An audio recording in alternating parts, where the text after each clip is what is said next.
आप देख रहे हैं इंडिया न्यूज का डिजिटल प्लेटफार्म और हमारे साथ मौजूद हैं चिकित्सा शिक्षा मंत्री मयंकेश्वर शरण जी। आपका बहुत बहुत स्वागत है सर, आप हमारे कार्यक्रम में आए, हमारे पॉडकास्ट में हिस्सा लिए। हम आपसे ही बात करेंगे स्वास्थ्य सेवाओं को लेकर। जिस तरीके से उत्तर प्रदेश एक बड़ा प्रदेश है, एक बड़ी आबादी है, 25 करोड़ से ज़्यादा की आबादी रहती है, एक बड़ी चुनौती है स्वास्थ्य सेवाओं को लेकर। और इस बीच में 2 बार तो कोविड की लहर भी आ चुकी है और तीसरी बार आ रही है। तो ऐसे में क्या तैयारियां हैं, क्योंकि हमारे दर्शक यही जानना चाहेंगे कि कोविड को लेकर आप लोग कितनी तैयारियां कर चुके हैं। 2 लहर आ चुकी है, तीसरी है, तो ऐसे में और बेहतर सेवाओं के लिए आप लोग क्या किए हैं? देखिए, एक तो सबसे पहली चीज़ मैं आपके चैनल के माध्यम से उत्तर प्रदेश की जनता को ये आश्वस्त करना चाहता हूँ कि हम हर तरीके से तैयार हैं। ये जो नया वेरिएंट आया है जी जी JN1, जी, इससे किसी प्रकार की कोई घबराने की ज़रूरत नहीं है। बहुत सामान्य सा ये वायरस है। खांसी, जुकाम, किसी किसी को हल्का सा बुखार भी हो रहा है, किसी किसी को डायरिया की भी शिकायत हो रही है, लेकिन एक सामान्य सा वायरस है। किसी भी प्रकार का ये घबराने की आवश्यकता नहीं है इससे। और जो लोग का इम्यून सिस्टम थोड़ा सा कमज़ोर है, जी जी, थोड़ा ओल्ड एज वाले हैं, उनको सलाह ये है कि बहुत ज़्यादा भीड़ भाड़ वाले इलाके में ना जाए। किसी को गंभीर बीमारियां हैं, जी हार्ट की बीमारी है, क्या किसी को लंग्स की बीमारी है, या किसी को किडनी या लीवर की बीमारी है, गंभीर बीमारी है, जी जी, तो ऐसे लोगों को सलाह दी जाती है कि वो ज़्यादा भीड़ भाड़ वाले इलाके में ना जाए, जिससे वायरस उनको। लेकिन उसके बावजूद भी ये बिल्कुल एकदम सामान्य सा वायरस है। किसी प्रकार की कोई पैनिक की आवश्यकता नहीं है। और आराम से घर पे ही रहने पर 4 से 5 दिन में आराम से ठीक हो जा रहा है। बिल्कुल। लोग ये भी जानना चाहते हैं कि अगर ये बीमारी बढ़ती है तो उसके लिए अस्पतालों में क्या व्यवस्थाएं हैं, किस तरीके का वो अपना इलाज कराएंगे, सरकार क्या तैयारियां की हैं, ये लोग जानना चाहते हैं। एक तो इस पर सीधे से ये कहा गया है कि जिसमें इस तरह के लक्षण आते हैं तो पहले तो वो अपना टेस्ट कराए, और टेस्ट कराने पे अगर ये पॉजिटिव आता है तो घर पे ही रह के आराम से अपना थोड़ा शरीर को आराम दे, पानी ज़्यादा पिए, इस तरह की चीज़ों से, और आराम से वो अपना 4 से 5 दिन में अपने आप ठीक हो जा रहा है। बहुत ज़्यादा कोई दवाई लेने की भी आवश्यकता नहीं जी जी, तो एक सामान्य सा वो है, बस थोड़ी सी शरीर को आराम देने की आवश्यकता है जो पॉजिटिव आ जा रहा है उसको। और पानी ज़्यादा पिए और अपने आप ठीक हो जा रहा है।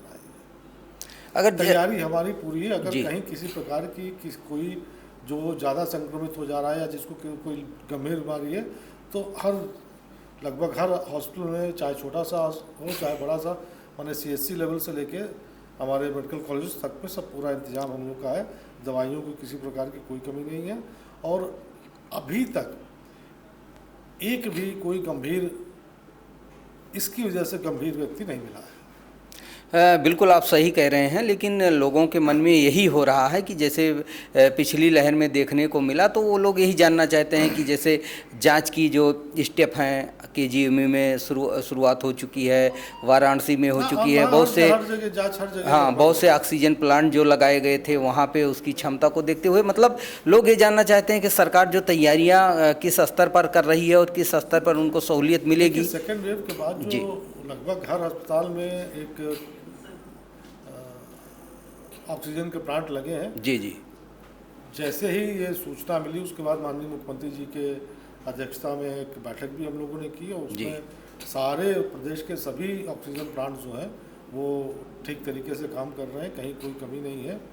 और मैं आपको ये भी बता दूं कि अब हम लोग ऑक्सीजन प्लांट हमारे पास बहुत एक्सेस है, तो हम लोग उसको बेच भी रहे हैं। जी जी, तो एक तरीके से प्राइवेट सेक्टर में भी दे रहे हैं अपना, किसके क्लिनिकल उसको ऑक्सीजन के कई और जरूरत होती है, अच्छी तो उसमें भी हम लोग दे रहे हैं, तो उससे आमदनी भी हो रही है आज की तारीख में। मतलब सरकार अब जो है अपने अस्पतालों को सप्लाई करने के बाद प्राइवेट सेक्टर में भी उपलब्ध करवा रही है जिनको ऑक्सीजन की ज़रूरत है। तो ऐसे में अब उत्तर प्रदेश में ऑक्सीजन की कोई समस्या आने वाली नहीं है। हम बहुत एक्सेस में हैं। मंत्री जी, योगी सरकार 2 को भी 3 साल इधर पूरे हो ही रहे हैं और 8 साल का कुल रहा है बीजेपी सरकार का लगातार। तो ऐसे में आप हेल्थ मिनिस्टर हैं और तमाम विभागों की बैठकों में जाते हैं, समीक्षा करते हैं, केंद्र सरकार की बैठकों में भी आप लोग शिरकत करते हैं, तो क्या बदलाव देख रहे हैं उत्तर प्रदेश में? जो बात की जाए टेक्निकल की, कि अच्छी मशीनें और अच्छी जांच की सुविधाएं, मेडिकल कॉलेज आपने बहुत सारे बढ़ाए हैं, लगभग हर प्रदेशों में मेडिकल कॉलेज की शुरुआत हो चुकी है, या कहीं कहीं पे नहीं है तो बिल्डिंगें बन के तैयार हैं, तो कितना बेहतरी हुई है डॉक्टरों से लेकर हॉस्पिटल के इंफ्रास्ट्रक्चर को बनाने को लेकर के? देखिए, अगर आप उत्तर प्रदेश की बात करें तो 2017 में कुल 14 मेडिकल कॉलेजेस थे जी पूरे प्रदेश में, जी, प्राइवेट और सरकारी मिला के। आज की तारीख में 80 मेडिकल कॉलेजेस प्राइवेट और सरकारी मिला के चल रहे हैं। जी जी। और हर डिस्ट्रिक्ट में अभी 4 डिस्ट्रिक्ट बचे हुए हैं, बाकी पे सब पे सरकारी स्वशासी मेडिकल कॉलेज, हाँ, पीपी मोड पर भी काम, पीपी मोड पे भी अपना 5 या 6 डिस्ट्रिक्ट हैं जहाँ पे पीपी मोड पे काम चल रहा है, और 4 अभी असेवित हैं जिनके हम लोग ने कार्य काफ़ी कुछ आगे बढ़ गया है, और मुझे पूरी उम्मीद है कि आने वाले कुछ महीनों में वहाँ पे भी काफ़ी कार्य आगे MOU वगैरह साइन हो जाएंगे, तो हर डिस्ट्रिक्ट में एक मेडिकल कॉलेज हो जाएगा जी। अब उससे आप ये सोच सकते हैं, और ये धीमे धीमे एक सतत प्रक्रिया चली जी, और आप इसी से अंदाज़ा लगा सकते हैं कि 14 से 80 आ गए जी। बहुत बड़ी बात है। सीटें इतनी बढ़ गई, MBBS की सीटें बढ़ गई, MD की सीटें बढ़ गई, MS की सीटें बढ़ गई, तो हम लोग एक सामान्य डॉक्टर के साथ साथ स्पेशलिस्ट और सुपर स्पेशलिस्ट की तरफ भी धीमे धीमे बढ़ रहे हैं। जी जी। और जब ये एक, देखिए, ये एक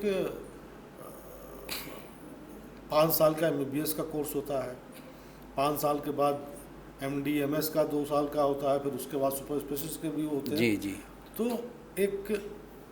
एक चेन बन जाएगी ये धीमे।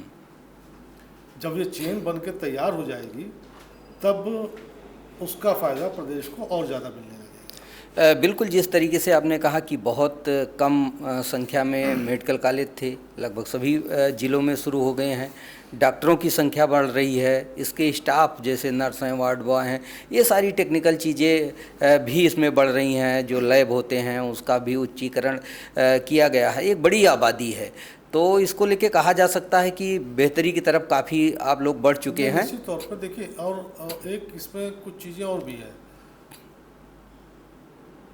जैसे नर्सिंग कॉलेजेस हैं, केवल डॉक्टर को ही नहीं ले, पैरामेडिकल्स हैं, नर्सेज हैं, जी जी, तो इन सब की भी गुणवत्ता में सुधार कैसे हो। अब आप ये सोच लीजिए कि ये करीब 2.5 साल पहले की बात है, 2.5 साल पहले हम लोगों ने क्वालिटी कंट्रोल ऑफ इंडिया से जितने नर्सिंग कॉलेजेस हैं, करीब 450 के करीब हैं पूरे प्रदेश में, जी जी, तो उनसे हम लोग ने सर्वे करवाया। अब आप यकीन नहीं मानेंगे, क्वालिटी कंट्रोल ऑफ इंडिया से सर्वे करवाने पे ग्रेडिंग की गई जी, A B C D, तो आप A ग्रेड में केवल 50 कॉलेजेस आए। अच्छा। हम लोगों ने उसके बाद ये तय किया कि नहीं, इस पे रोक लगानी चाहिए। कॉलेज या कोई भी चीज़ हो, हम उस बच्चे के साथ भी नाइंसाफ़ी कर रहे हैं जो पढ़ाई कर रहा है, केवल डिग्री के लिए खोल देना कोई चीज़, ये अच्छी बात नहीं है। ये केवल मेडिकल के लिए नहीं मैं कह रहा हूँ, जो सभी के लिए कह रहा हूँ, किसी भी तरह की पढ़ाई, चाहे संस्थान हो, चाहे करना चाहे या कोई कुछ करना चाहे, तो सबसे बड़ी चीज़ योगी सरकार ने ये सबसे पहल की कि हम कोई किसी भी तरह की शिक्षा, चाहे मेडिकल शिक्षा हो या किसी अन्य प्रकार की शिक्षा हो, वो देंगे तो हम क्वालिटी के साथ देंगे जी। और जब एक हमारी मंशा जब ये साफ हो गई कि हमको जो कुछ करना है क्वालिटी के साथ करना है, हमको खाली क्वांटिटी नहीं बढ़ाना जी जी, क्वांटिटी भी बढ़ाएंगे लेकिन क्वालिटी के साथ क्वांटिटी बढ़ाएंगे। और जब ये चीज़ आ जाती है तो एक अपने आप जो बच्चे पढ़ के, चाहे वो MBBS करें या जो भी पढ़ाई करें, तो एक अच्छा अपने अनुभव का समाज को भी दे पाएंगे और देश को भी दे पाएंगे, प्रदेश को भी बढ़ेगा। बिल्कुल, क्वालिटी एजुकेशन की ज़रूरत है, तो संस्थान भी अच्छे होने चाहिए, तो क्वालिटी स्तर के होने चाहिए। आपका जब हम लोग ने ये सर्वे करवाया तो 50 कॉलेज उसमें एक आए जी। बाकी लोगों को हम लोग ने कहा कि देखिए, अब आप लोग कुछ सीखिए, खाली इस तरह से काम नहीं चलेगा, सुधार करिए। अच्छा, अब हम चाहते तो हम बाकी सबको बंद कर सकते थे, हम मान्यता खत्म कर देते, लेकिन मान्यता खत्म करने से फिर जो बच्चे जिनको करना है वो कैसे करेंगे? हाँ, दिक्कत आती तो है। हम लोग ने एक ये नवाचार शुरू किया कि भाई आप जाइए, जो 50 कॉलेजेस है आप देखिए वहाँ पे किस तरीके से वो अच्छा कार्य कर रहे हैं जी। और उन लोगों को भी हम लोग ने अनुरोध किया, उन कॉलेजेस के भी जो प्रिंसिपल हैं, जो मैनेजमेंट है, कि भाई आप थोड़ा सा उन लोगों को भी समझाएं कि कैसे कॉलेज चलाया जा सकता है। जी जी। उससे धीमे धीमे अंतर आ रहा है। लेकिन मैं अभी आप ये कहिए कि मैं पूरी तरह से संतुष्ट हूँ, तो देखिए संतुष्ट तो व्यक्ति को कभी नहीं होना चाहिए। जी, विकास की प्रक्रिया है, सतत है, निरंतर सतत है, चलती निरंतर है, चलती रहेगी। और जहाँ व्यक्ति संतुष्ट हो गया वहीं सब धरा का धरा रहेगा। सही कह रहे हैं। हमेशा अच्छे की तरफ बढ़ते जाना है और अच्छे से अच्छा, फिर उससे अच्छा, उससे अच्छा। तो ये एक लगातार करने वाला काम है और हम लोग इसमें पूरी तरीके से जुटे हैं। मंत्री जी, जैसे हॉस्पिटल भी बहुत हो गए, डॉक्टर भी बहुत सारे हैं, लेकिन भीड़ भी बहुत ज़्यादा होती है, मरीज भी बहुत हैं, तो ऐसे में एक दिक्कतों का सामना मरीजों को करना होता है। जैसे हॉस्पिटल में पहुँचे तो डॉक्टर ने दवा लिख दी, फिर वो दवाएं नहीं मिली और कुछ दवाएं बाहर से भी लाई, तो उस पर भी मरीज हो हल्ला मचाते हैं। और दूसरी चीज़ है जांच को लेकर के कि बहुत सारी जांचें होती हैं, तो ऐसे में लैब में कभी कभी दिक्कतें आती हैं और कहीं पे एक्सरा और अल्ट्रासाउंड के लिए लंबी डेट दे दी जाती है क्योंकि भीड़ है। तो इन सारी ये रिपोर्टें आपके पास आई होंगी, तो ये सारी कंप्लेन ना हो, बहुत ज़्यादा मरीजों को दिक्कत ना होने पाए, उसके लिए आप किस तरीके से काम कर रहे हैं कि आने वाले दिनों में इस पर कुछ प्रभावी काम किया जा सके? नहीं, निश्चित तौर पर देखिए, आप जैसे लखनऊ का KGMU का ट्रॉमा सेंटर है जी। ट्रॉमा सेंटर में आप जाए तो आपको भीड़ मिलेगी। बहुत सारे लोग अपना पूरे प्रदेश में एक्सीडेंट के केस सारे आया करते हैं। जी। हेड इंजरी बहुत ज़्यादा हो रही है। देखिए, कुछ चीज़ों से तो हम लोग अपने आप बच सकते हैं। एक सामान्य सी चीज़ है जी। लोग समझते हैं कि सरकार, कोई भी सरकार हो, ये ज़बरदस्ती कर रही है कि हेलमेट लगाइए आप। हेलमेट लगाना, कानून बना देना, एक अलग चीज़ है। लेकिन हेलमेट है किस लिए? हेलमेट हमारी खुद की सुरक्षा के लिए है। तो यहाँ पे आजकल आप देखिए, आज से करीब 11 साल केंद्र सरकार में आदरणीय प्रधानमंत्री मोदी जी को हो गया जी। करीब 10.5 साल पहले उन्होंने एक सफाई अभियान शुरू किया। जी। शुरू में लोग खिल्ली उड़ा रहे थे, स्वच्छ भारत मिशन स्वच्छ भारत मिशन। जी। अब धीमे धीमे धीमे नगर निगमों में शुरू किया प्रतिस्पर्धा। इंदौर आप देखिए, इंदौर कई बार से पहले नंबर टॉप रहता है। अब ये आपस में एक प्रतिस्पर्धा शुरू हो जाने से थोड़ा सा धीमे धीमे लोगों को भी समझ में आ रहा है कि हमको सफाई रखने से हर तरह का फ़ायदा मिल रहा है। अब एक समय आप देखिए ऐसा होता था कि अपना पुड़िया फाड़ी, खाया और फेंक दिया। काफ़ी कुछ कमी आई है जब से मतलब साफ सफाई के प्रति जागरूकता बढ़ी है। अब ये सारी चीज़ें धीमे धीमे बढ़ रही हैं जी। व्यक्ति को खुद सोचना चाहिए, समाज को खुद सोचना चाहिए कि हमारा किस चीज़ में फ़ायदा है, किस चीज़ में नुकसान है। मैं आपको एक अपना व्यक्तिगत किस्सा सुनाऊँ मैं आपको। जी बिल्कुल। करीब 8-9 साल पहले की बात है। किसी काम से मैं दिल्ली गया था जी। तो बाय रोड ही गया था। तो हमारा जो गाड़ी चलाता है चालक जो है उसका नाम बबलू है जी। तो दिल्ली में हम लोग रुके थे नोएडा में जी, गेस्ट हाउस में। तो अपना दिल्ली में काम था, तो दिल्ली में अपना रेड लाइट जहाँ पे हो तो गाड़ी रोक लें, दाहिने मुड़ना हो तो इंडिकेटर दें, बाएं मुड़ना हो तो इंडिकेटर दें, मतलब जैसे कायदे से नियमों का पालन करते हुए, पूरा 100% नियमों का पालन करते हुए होते करते करते हम लोग उत्तर प्रदेश के अंदर घुस गए। जैसे ही उत्तर प्रदेश के अंदर घुसे वैसे ही उन्होंने जो है लाल बत्ती टाक दी। हमने कहा ये क्या किए? कहीं भैया तो यूपी आ गया। तो हमने कहा तो क्या मतलब हुआ? यूपी आ गया तो क्या मतलब आप कानून तोड़ने के अधिकारी हो गए क्या? तो ये एक मेंटालिटी हमारी, ये मैं अपने ड्राइवर की बता रहा हूँ। मैंने फिर टोका उसको कि नहीं ये कुछ नहीं, यहाँ भी वही करो। नहीं, अब तो लखनऊ में कट जाता चालान, रेड लाइट पार किए तो कटा। ये मैं 8-9 साल पहले की बात बता रहा हूँ ना। अब वो धीमे धीमे हो रहा है, तो ये मेंटालिटी हमको अपने आप अपने दिमाग से धीमे धीमे निकालनी पड़ेगी। अभ्यस्त होना पड़ेगा। हम उत्तर प्रदेश में हैं तो उत्तर प्रदेश, बिहार में तो हम कुछ कर सकते हैं।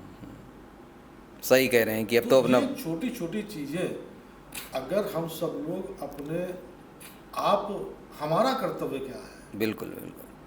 प्रधानमंत्री जी कहते हैं ना, माननीय मुख्यमंत्री जी कहते हैं कि हमारा खुद का कर्तव्य क्या है। अगर हम लोग अपना कर्तव्य ही निभाने जाएं तो मेरे ख्याल से बहुत बड़ा अंतर समाज में भी, प्रदेश में भी और देश में भी आएगा। ये तो बात हो गई मंत्री जी, लोगों को जागरूक होना चाहिए, सचेत होना चाहिए, साफ सफाई के प्रति होना चाहिए। लेकिन मेरा सवाल फिर वही है कि जो लाइन लगाते हैं दवाओं को लेकर के, तो उनको आप क्या मैसेज देना चाहेंगे? आपकी जनता है, आपके लोग हैं, और आपके पास भी खूब फ़ोन आते होंगे, क्षेत्र से भी आते होंगे कि मंत्री जी मैं ट्रामा सेंटर हूं और डॉक्टर लापरवाही कर रहा है, और कुछ बाहर की भी दवाएं लिख दी। जिले से भी आते होंगे, लखनऊ भी आते होंगे, पीछा तो करते होंगे। इस तरह की घटनाएं होती रहती हैं और हम लोग उसके लिए बार बार आग्रह भी करते हैं, आदेश भी देते हैं कि बाहर की दवाइयाँ मत लिखिए। दवाइयाँ सरकार के पास पर्याप्त मात्रा में, चाहे वो मेडिकल कॉलेज हो चाहे हॉस्पिटल्स हो, सब में पर्याप्त मात्रा में है। और जहाँ जहाँ इस तरह की शिकायतें मिलती है तो कार्रवाई भी होती है, कार्रवाई करते भी हैं, और जहाँ जहाँ से शिकायतें मिलती रहेंगी कार्रवाई करते भी रहेंगे। और मैं एक बार फिर आपके चैनल के माध्यम से सभी डॉक्टर्स को ये कहना चाहूँगा कि बाहर की दवाइयाँ बिल्कुल मत लीजिए जी, और जो हमारे पास प्रिस्क्राइब दवाएँ हैं उनसे पर्याप्त मात्रा में, कहीं कोई कमी नहीं। बिल्कुल, ये तो सारी बातें हो गई विभाग की। आप मिनिस्टर हैं, उत्तर प्रदेश में लंबे समय से राजनीति कर रहे हैं, और आपकी सरकार केंद्र में भी है, प्रदेश में भी है।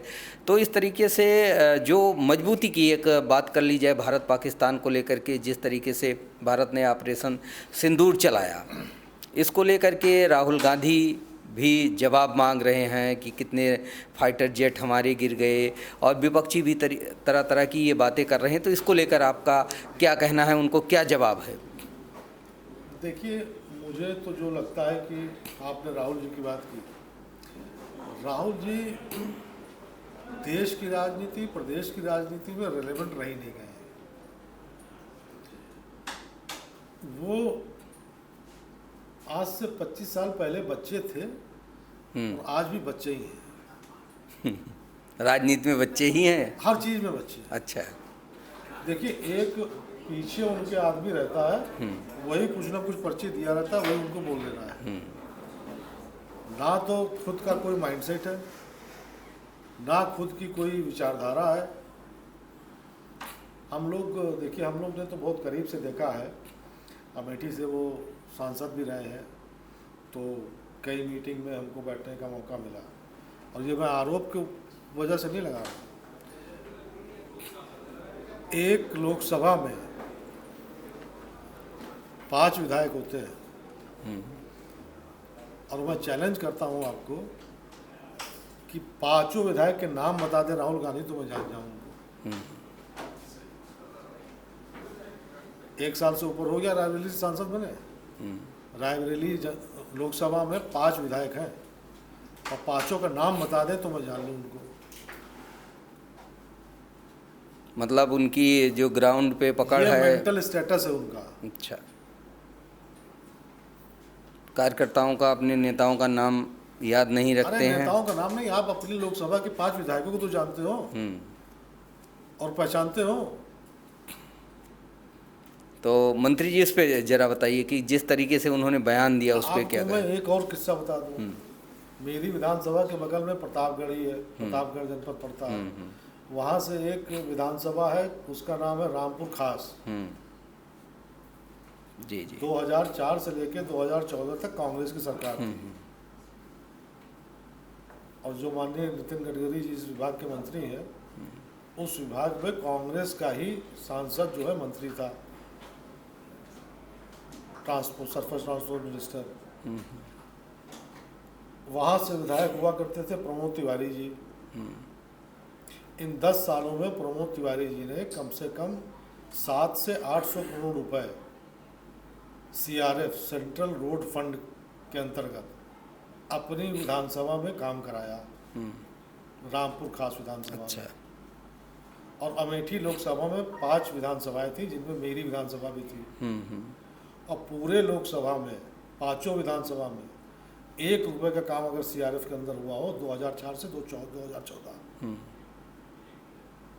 काम और नहीं। जबकि ये सुपर प्राइम मिनिस्टर थे, यूपीए सरकार थी। यूपीए सरकार थी 4 साल मनमोहन जी की। मनमोहन जी प्रधानमंत्री तो थे नहीं,